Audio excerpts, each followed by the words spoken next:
that wouldn't it be great if we would never have to forget? Imagine we would never waste time looking for a shirt, never waste time looking for where you put your keys, right? And we think the person might not lose his keys, but what?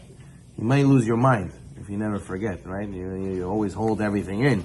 How can we live with our past sufferings and, ever overcome and move on with life?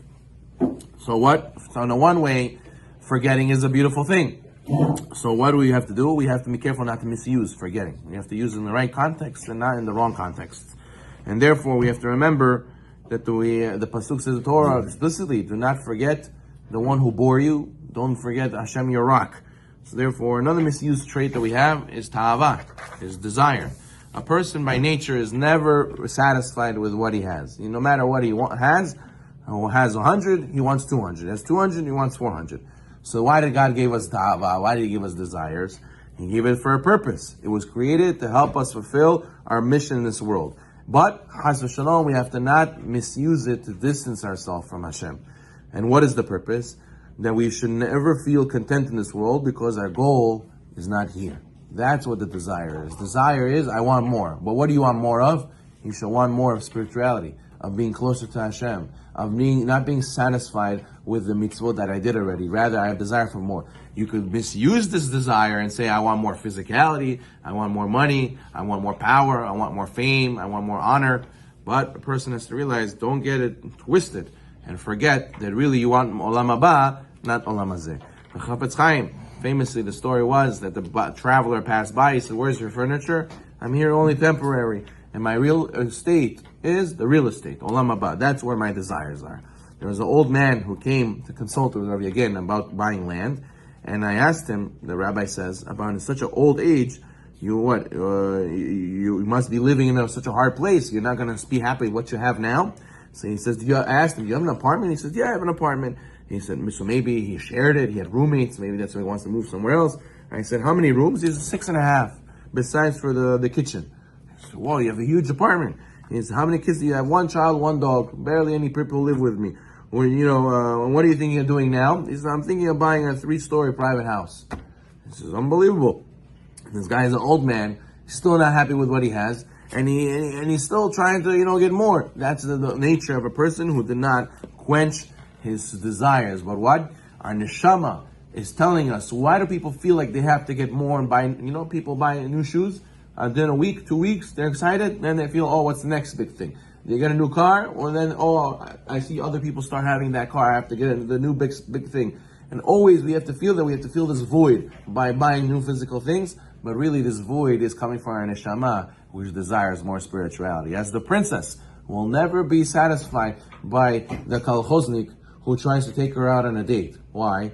Because he'll show her the nicest drink he knows. He'll show her the nicest view he has. He'll show her the nicest place to eat. And she'll say, you know where I've been? This is peanuts to me. This is nothing. And the same thing, our neshama and our body. It'll never be satisfied. The desire will always continue because it needs to be quenched by things that it knows, which is spirituality.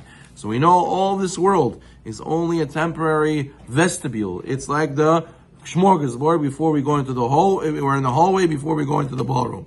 And therefore, we have to make sure that we overcome this. And what?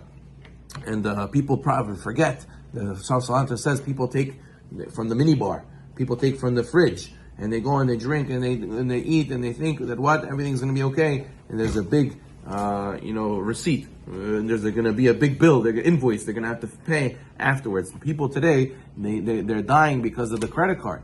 People a lot of times they say, I want to play now and pay later.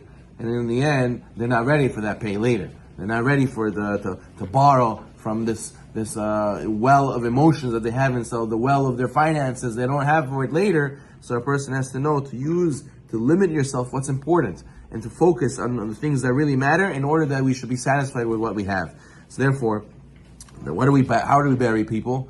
We bury people in a shmata, basically in shirayin, in basic linens or basic fabrics. So everyone is buried the same. We go into the grave. Should we take our house? Should we take our cash? Should we take our credit cards? Should we take our jewelry? Nothing.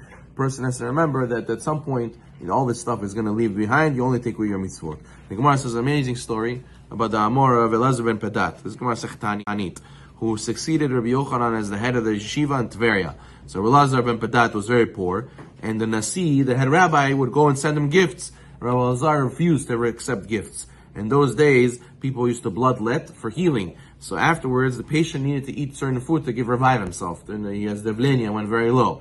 So what happened? Rabbi Elazar one time went through bloodletting, and he went home and he found only one thing in his fridge. His fridge was empty. Only one thing he had in his house. What did he have? Garlic. He ate that piece of garlic, that clove of garlic, and he fainted. The sages came to do Bikur Cholim, and before their eyes, Rabbi Elazar was crying and he was laughing. And a spark of fire they saw came out of his forehead. So Rabbi Elazar gained consciousness again, and the sages asked him, what in the world just happened? What are these three things? He said to them, while I was unconscious, Hashem sat with me. Rabbi Elazar said, he asked Hashem why was he so poor, and they had a whole discussion. Afterwards, Hashem told Rabbi Elazar, you're going to have tremendous reward in Olam Haba, and that's why, and then he touched my forehead. That's what is a spark. So their discussion made him cry and made him laugh. Hashem touching his forehead is what made the spark come out of his forehead. So he said, look, Hashem loved Rabbi Elazar so much, right? Why didn't he send him a diamond? Why didn't he send him a check? Rabbi Elazar's poverty is what allowed him to reach that level of being able to have conversations with Hashem. So you see that every single person goes through what he goes through because this is what's going to make you reach the level you're supposed to reach. And people are busy saying, I want more, I'm not satisfied, I'm not happy. And if they think that if I'll make it big, I'll get all those millions and then buy that car and buy that watch and buy that house, I'll be happy. And you know what? 99% of the time, you know what happens? The guy over there is thinking busy about how I get the next one and the next one. I'm still not happy. I thought when I get there, everything will be better. Magically, everything will be better. My shalom bayit will be better. My business will be better. My friends will be better friends with me. My kids will listen to me. And they're in the same situation. If you take a bucket of, excuse me for saying, waste from the bathroom and you make it a gold bucket, does it make it more beautiful? You gotta change the contents. You gotta change the contents. Making a beautiful facade is not gonna make everything better automatically. So therefore, we have to go and remember the Mashiach will come how? Riding on a donkey. Chamor. Why riding on a donkey? Chamor represents chomer, materialism. Mashiach comes when you ride the donkey, not that the donkey rides you. Baruch Adonai Olam.